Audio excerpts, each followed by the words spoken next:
Myron Gaines, and by the way, I'm a fan of Fresh and Fit. So I just want to make that clear. But you know, when something is wrong, you got to point it out no matter what. So pretty much with this, what Myron thought it was a good idea to do, and I know he was trolling, but it's still a bad look. You know what I mean? It's a bad look. There's some lines you just don't cross, but pretty much what he did was he thought it was a good idea to go on stream with somebody named Sneeko and pretend like he was a white supremacist KKK Klan member. He put a white sheet over his head, and he's doing Nazi gestures, and he's using the N-word with the ER, by the way. You know what I'm saying? And we're going to put that on screen and play a little piece of it from Abba and Preach's channel. All right, so yeah, check this out, man. He actually gets fresh and, most importantly, fit. That fresh fit nigga helping everybody get in goddamn shape. This guy is totally unhinged. What do you mean? What do you mean I'm unhinged? You call me the N-word, watch. You are a nigga. Okay, yeah, we do like 10 sets of cross burnings. And here's the thing, I'm going to continue to roast them. They're going to sit there and say, okay, let's fucking go. 10 toes down. I will roast you motherfuckers until the end. You fucking homos got nothing else. Yeah, I think I caught a little. That was a little hardcore. This is a little hardcore even for me. I'm glad you didn't show up in a white hood, Nick. That would have optics, you know? I was gonna do the MAGA hat, but it wouldn't go as hard as the white hood. So Nick, your followers are going to Myron now. You got competition. That's true. Both of you guys are. It's like I'm being outdone. I thought I went pretty hard in November, You got Myron leading the dissident right now. Yeah, it's a couple of the Albanian and a black guy gonna out. It goes to show how things have changed, because I remember when Dave Chappelle did the Clayton Bigsby shit back in the day, it was fucking hilarious. But nowadays you do that shit, they're like, oh my God. Just goes to show how pussified we've become. After looking at that Donkey Kong photo, I can conclude that he's also a monkey. Okay. So I think that gets my point across, man. So I would love to know y'all thoughts on that, man. Does him using the hard R? Like I said, I'm a fan of Fresh and Fit big time. I love what they do over there, preaching masculinity, bringing masculinity back. You know, teaching men how to get their finances right, get they physical right. However, man, no matter there, like I said, there's certain lines of clout, there's certain lines of troll that you just don't cross, bro. You know, you got a white sheet on your head, and you using, and it's like no matter whenever you in like a conflict with somebody, bro, you don't have to go to certain lengths, bro, to prove your point. And to me, them doing that was respectfully, and this is me as a fan, I feel like they was losing the beef, and this is they went to an extreme to kind of clap back. You know what I'm saying? Yeah, definitely. I mean, that's like, I don't understand. Like that dude, I don't know. Like I watched the show. Like I ain't gonna say I'm like a fan of the show, but I watch certain interviews that he has on there. But he's always came off like that a little bit to me. That he's just kind of like what's the word? Like he's real pretentious. Like he kind of like he feels like he's very narcissistic for one.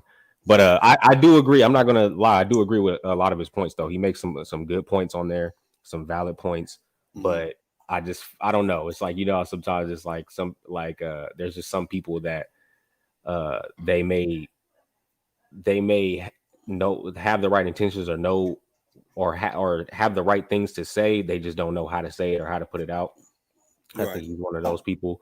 And maybe he just doesn't care. I don't know. He just seems like also he may be one of those people who just doesn't care to how you take it. Like, so, Facts.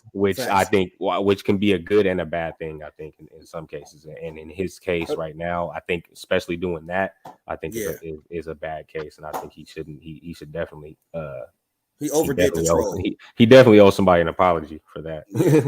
he overdid the trolling. He overdid the trolling, bro. Yeah, he turned trolling into just racism. Yeah, right. Be real, like, just blatant racism. Like, it ain't even like, all right, it went from that to like, all right, dude, like, right. You can say you're not, but when you do shit like that, it shows what people really subconsciously think in their mind. So it's like, nigga, you're just and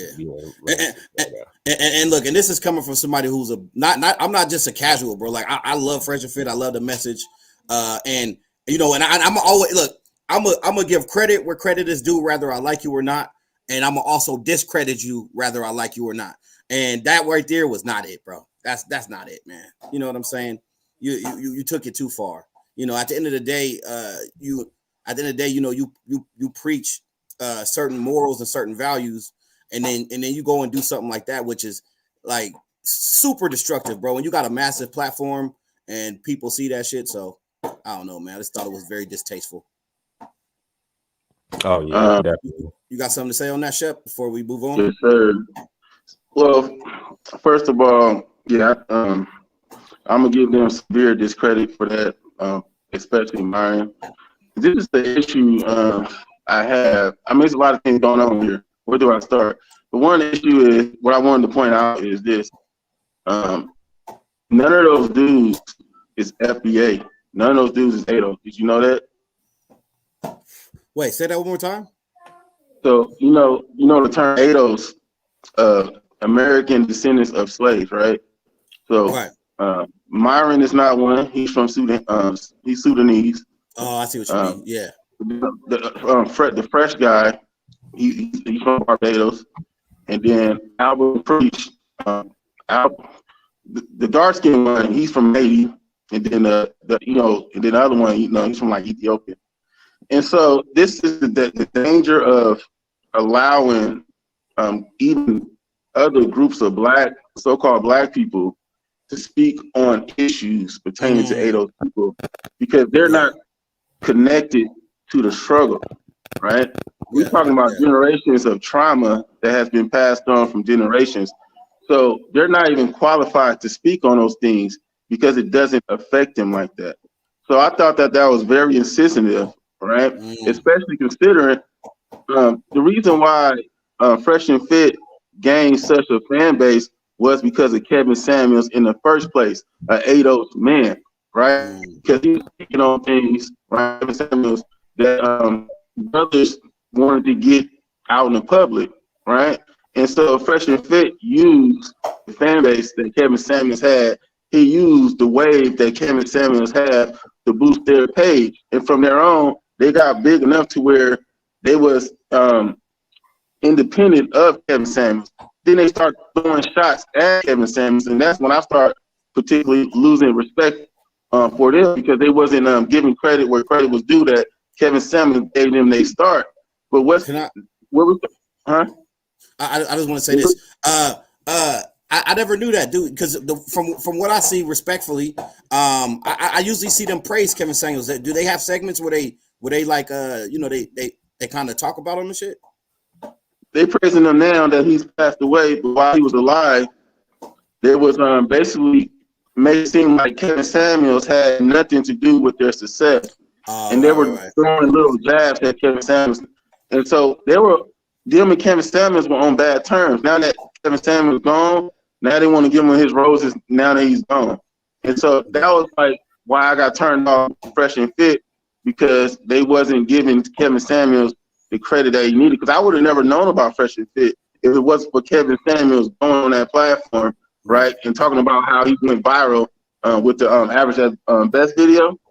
And so as a result, Fresh and Fit has a large black male audience, but not just black male, ADOS black male, right? People connected to the struggle, right, who want to support other black men. But when you start talking like that, that's pretty much a spit in the face to black men who have to struggle here every day. Now, it's an even bigger story connected to that. There's a woman that was right above them named Just Pearly Things, right?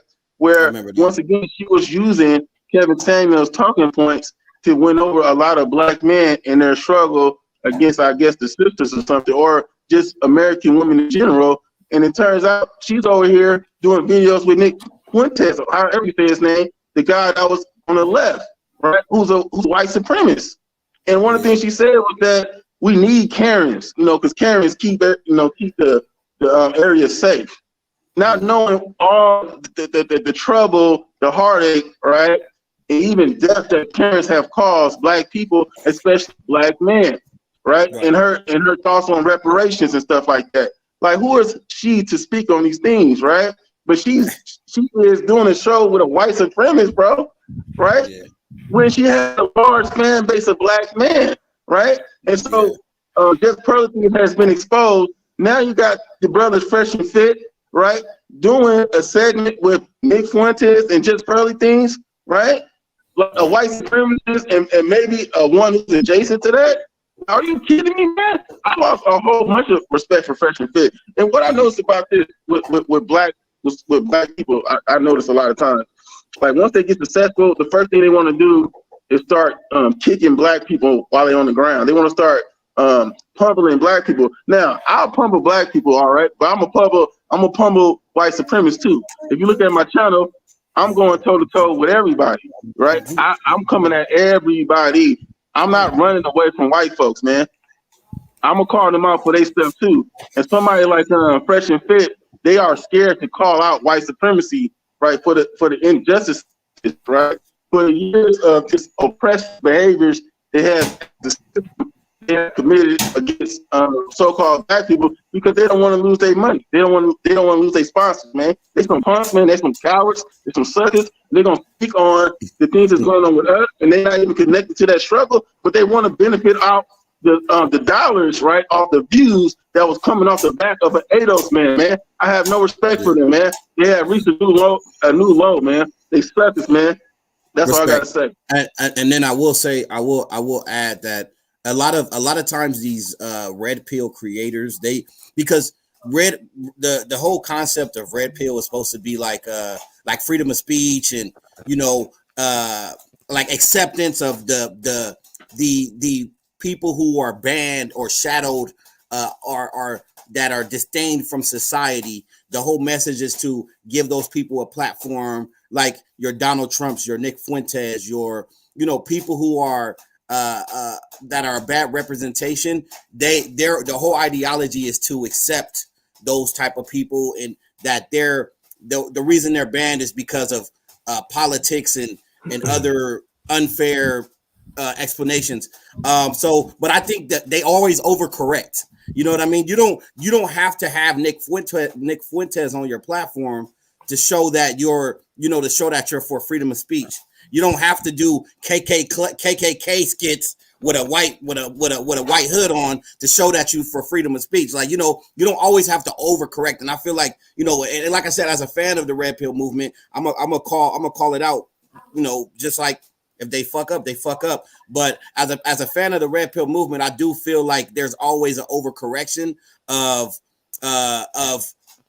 trying to accept certain people back into society, if that makes sense. Can I ask you a question? Yeah, But, I mean okay. that goes back to Go ahead. I was saying that goes back to what Shep was saying. At the end of the day, these people don't share the same traumas and troubles that we go through. So we got to understand we can't expect them to have the same mindset as far as how they view other people and their interactions in business and the way they do things, because these people are they're working within their own groups. They're dealing with their own people as far as when it comes to the benefits of what they're doing. So like how you said with Kevin Samuels, it's like they'll take as much as they want from them, right? When it's beneficial, but then when they get called out on it, then now they want to clean it up and make it look like it's something else, or make it look like, oh no, it's not a racial thing, just like what he's doing with this. It's like